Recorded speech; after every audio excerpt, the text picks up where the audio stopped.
Hi everyone, and welcome to the Interpreter's Kitchen, where I cook mainly from Turkish cuisine but also try recipes from all over the world.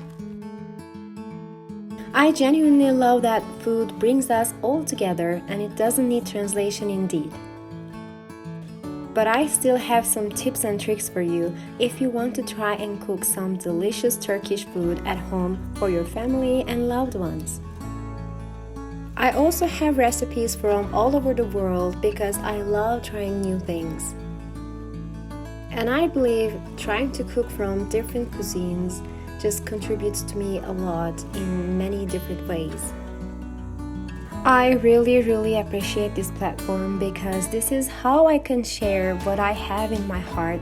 And food does not just fill your stomach, it also touches your heart, fills it with love and grace.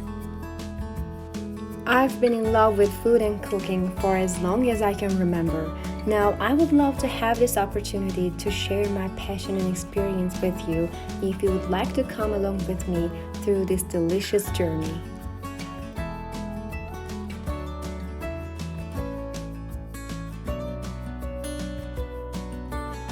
I would like to thank you so much for watching, and I hope to see you around.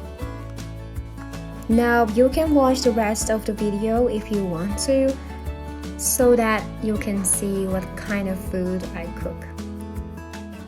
And if you like it, please don't forget to subscribe to support me. Thank you.